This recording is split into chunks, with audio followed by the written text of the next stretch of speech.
What do you do when you feel scattered? Let's talk about that. That's a feeling I get a lot as an air sign, as a Vata, if you're familiar with Ayurveda.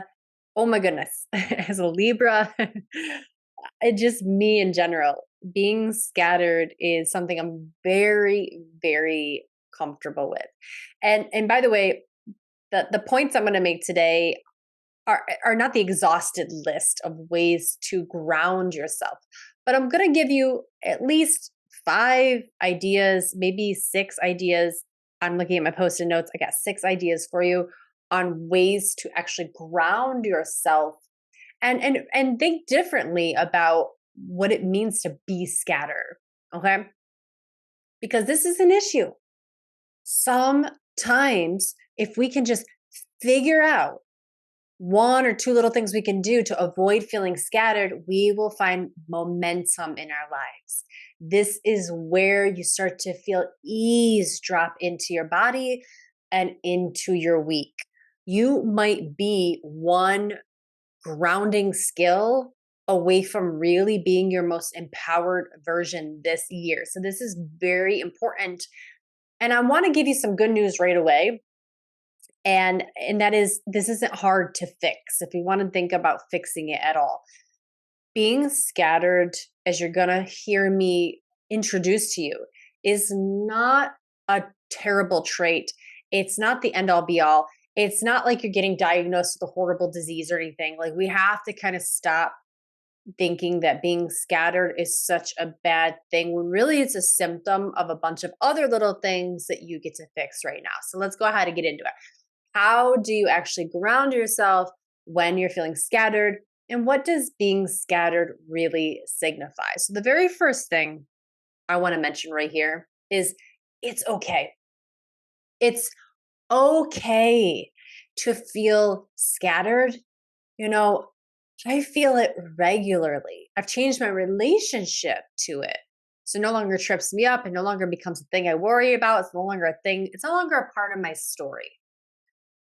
One of the ways I was able to disentangle from the story of I'm scatterbrain, I'm a Libra, I'm the wind element, or whatever it is about me, just sort of blowing around in life and not really grounding in the moment.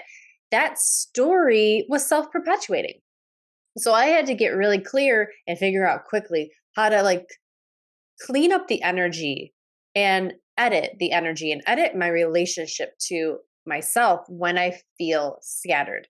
Because let's face it, if you're chasing some big dreams, if you're overhauling your unconscious reprogramming, if you're really pushing the edge, if you're really changing yourself, you're probably doing more than you did last year.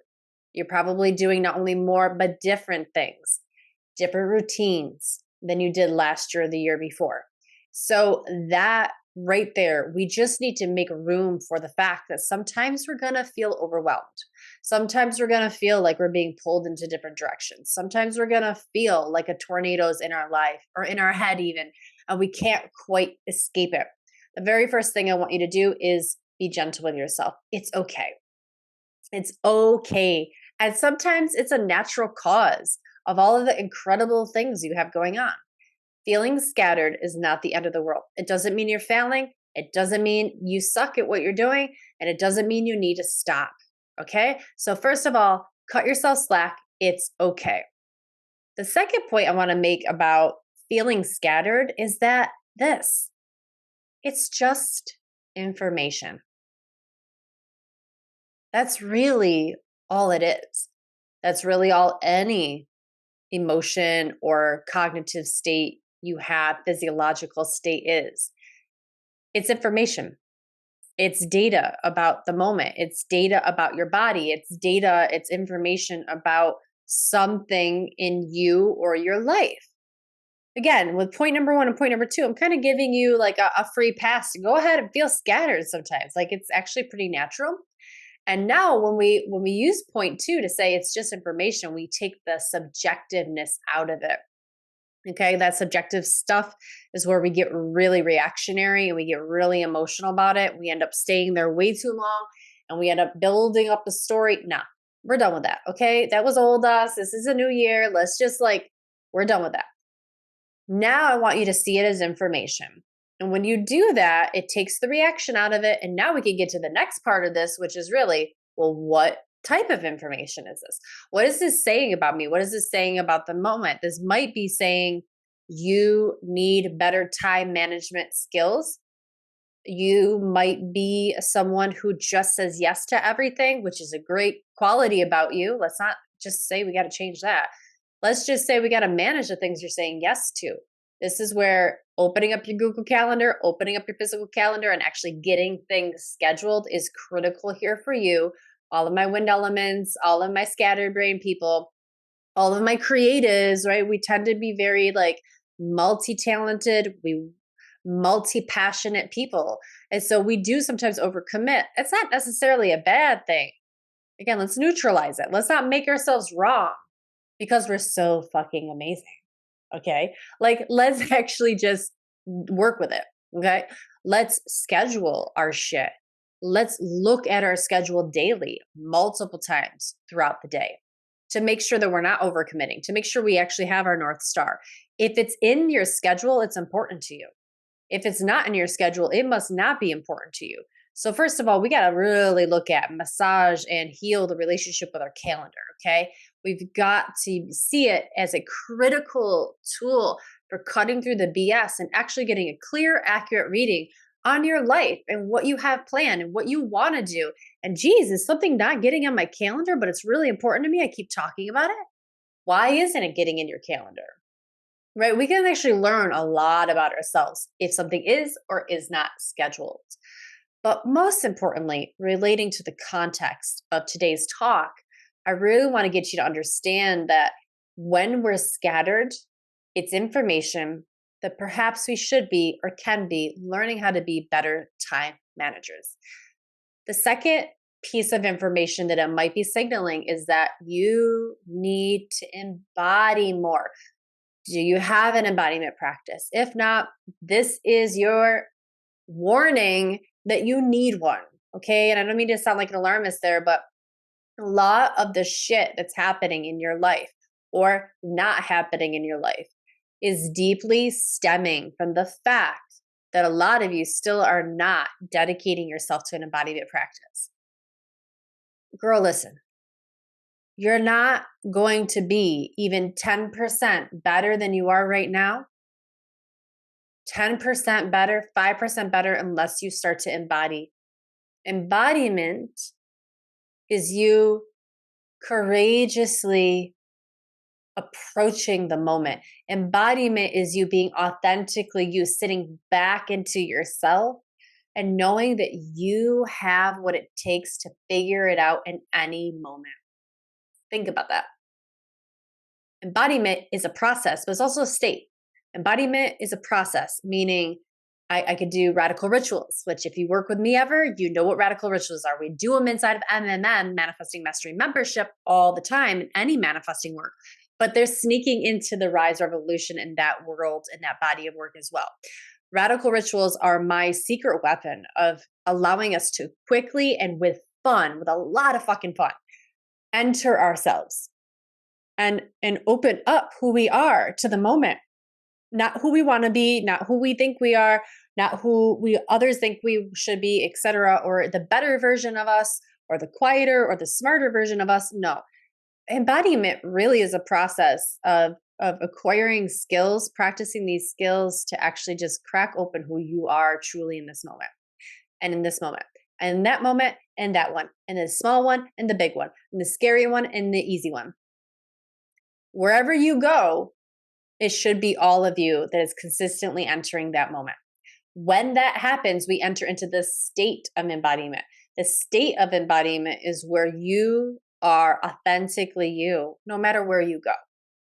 And think about that. That's such a fucking comfort. You're walking around like, I've cracked the code to my life, man. I am me everywhere I go. I unapologetically, but also super gracefully and sophisticatedly me.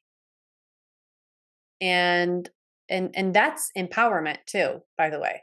That's embodiment and that's empowerment and that's self-leadership and that's the precursor, that's the preliminary work, you guys, for every goal you want in your life. It's not going to get achieved until we have confidence. It's not going to get confidence isn't achieved until we can learn to open up to who we really are. Opening up to who we are won't come until we actually do the tools and the skills of manifesting and the skills of embodiment work. Okay. So let me back it up for you here because I don't want to get in the weeds too much. If you're feeling scattered, remember it's okay and it's just information. That information might be signaling an embodiment practice is really needed. Because remember, embodiment is also giving you the perception of space where we can breathe and just kick back for a moment and gain new perspective. Okay. And also, scatteredness might also be a sign that you need to make more time for you, more you time. Some of us are so afraid to schedule us, to schedule us, to be clear on what it is we want and to put it in the effing calendar. We're afraid that makes us look selfish. We're afraid we're going to be a bad parent. We're afraid we're going to be a bad spouse. We're afraid we're going to be a bad child, a bad parent, whatever. Like, we're afraid that that's going to signal that we want to take care of ourselves. Why is that a bad thing? That's a great thing. In fact, scheduling you time is what's going to allow you to be this more incredible, enthusiastic person, friend, lover, teacher in life. It's going to come from you time. When you gain you time, you're going to feel at ease and peaceful. When you think about being grounded, which is like the opposite of being scattered, you probably think of those characteristics, right? Like being grounded, it's got to feel really and really peaceful and really rejuvenating, etc. And it's got to feel just like that. So, knowing that, let's then work on those steps. Making you time is so important. The other thing it might be signaling is you might need to say no more to things, right? I know you want to be there for everyone. I know you want to do all the right things. I know you want to love people. I know you want to be in the moment with everyone. And I know that you love it when people come to you and ask you for help. But sometimes we need to do what I call guard your greatness. Guard your greatness, which that means is sometimes people, events, requests just need a no. No, thank you for asking, but I cannot.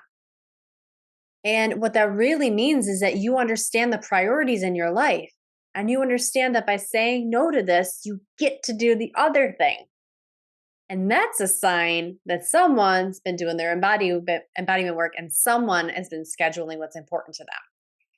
So, getting to the point where you can say no will greatly decrease any feelings of scatterbrain and being sort of in many places at once.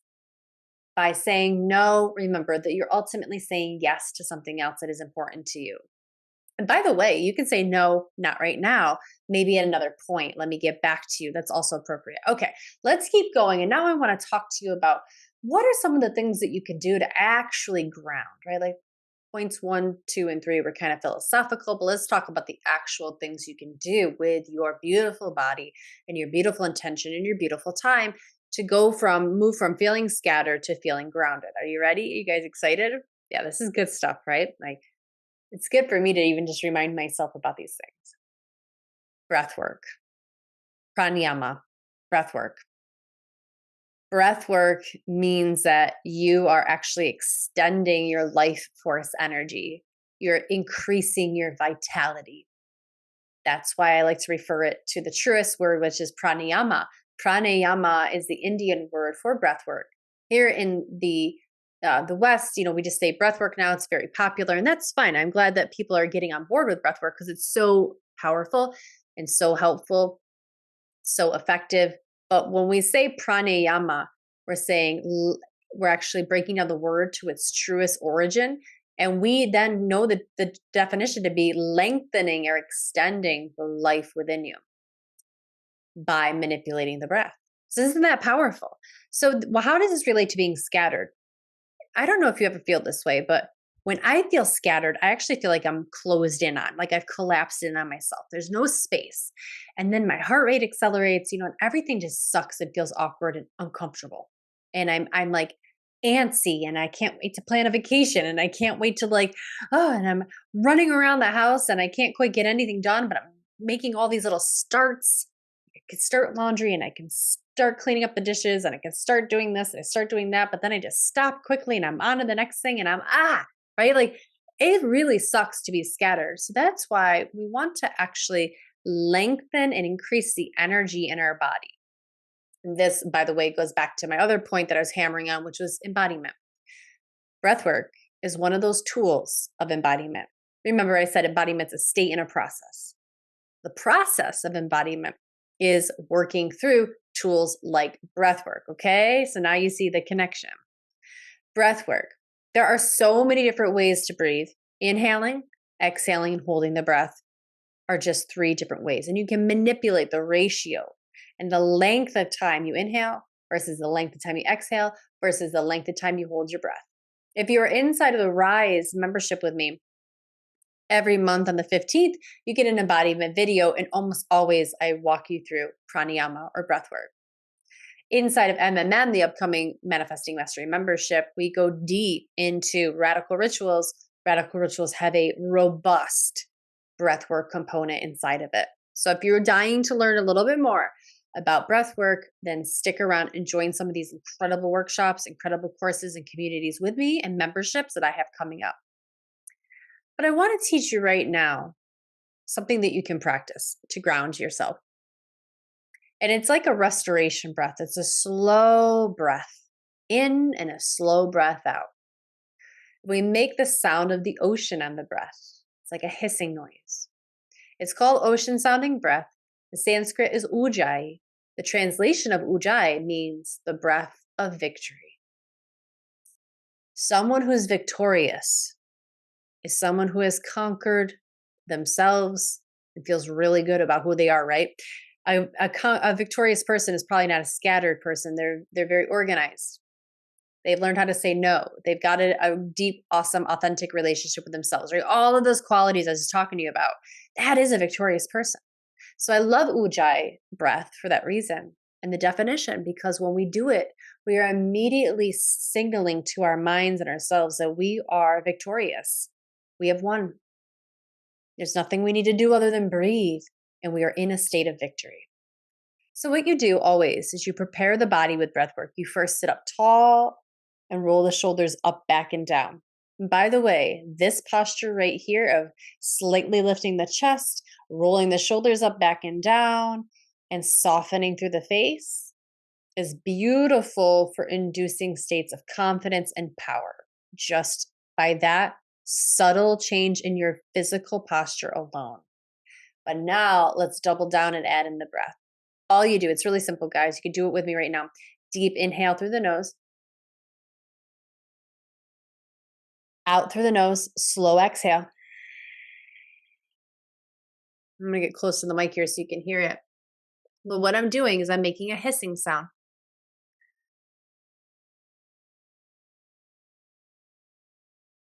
Can you hear that? So what I'm doing with my larynx, and that's a little closing in the back of the throat, is I'm slightly closing the epiglottis. And when the epiglottis closes in your larynx, which is doing all the time right now through speech, through your breath, is it creates a smaller opening for the breath to move through. And that smaller opening is what creates that hissing noise, which sounds like the ocean waves, which was what gives it its very distinct sound, but also its meditative property. Like when you hear it, it calms you. To make that constriction with the throat, you can pretend you're fogging a mirror. That right there. And then do it on the inhale. Exhale. Mouth open. Do it on the inhale. Right? That feeling. Do you feel that constriction? So now you're going to do it with the mouth open. Fog the mirror. So take a breath in. Mouth open. Exhale. Halfway through, close your mouth. Now you're doing it out your nose, right? Try that again. Inhale through the nose, open the mouth, exhale out the mouth, fog the mirror. Now close the mouth, but keep that sound going. Good job. If that didn't work, just keep practicing. You will get it. Just take some practice. That is the ocean sound. Now keep going with the mouth closed, that same feeling in the back of your throat. On the inhale and exhale. And there you are. You are in Ujjayi land, the breath of victory or ocean sounding breath. Practice this anytime you feel scattered.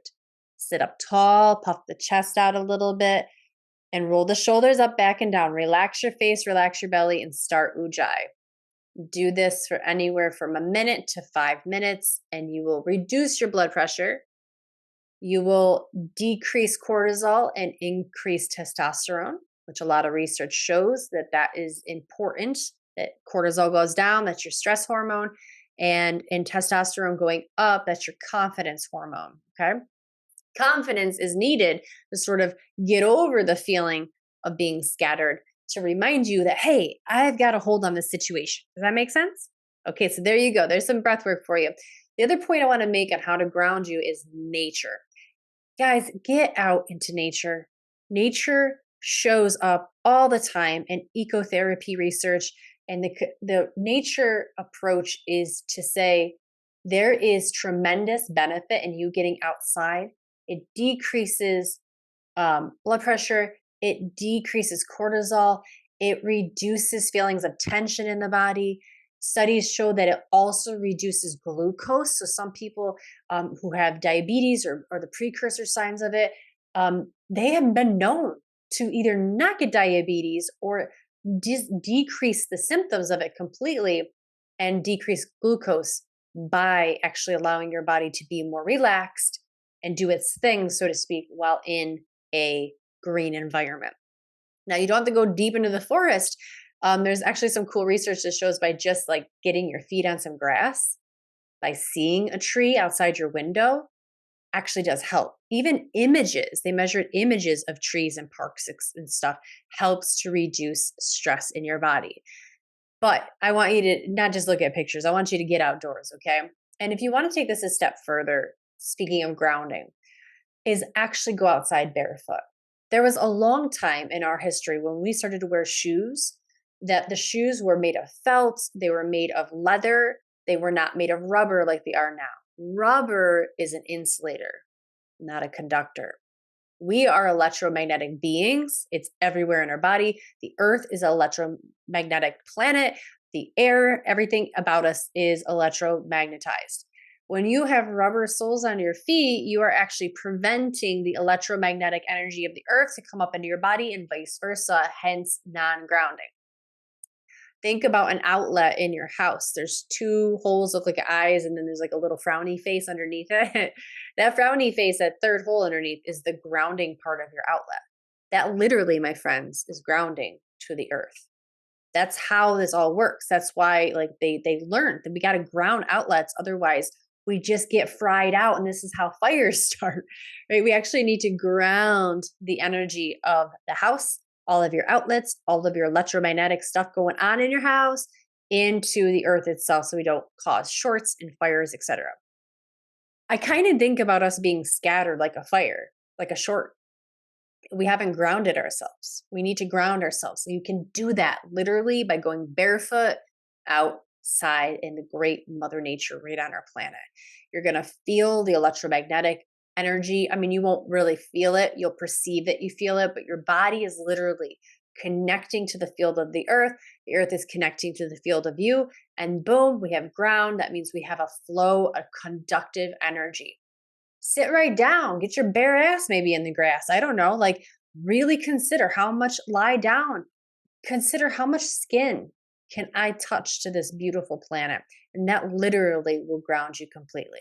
Flip over on your belly, give a good scream into the earth. Mother Gaia is always there to receive. That's what she does. So give her a little bit of your time and she will love you back. Okay. Nature, nature, nature. Last point I want to make, you guys, is to get you from that scattered state into a grounded state is this. When you're freaking out and you're scattered, I want you to do me a favor. Just stop what you're doing and move away from the area you're in. I can't tell you how many times this was advice given to me on a podcast of Brendon Burchard.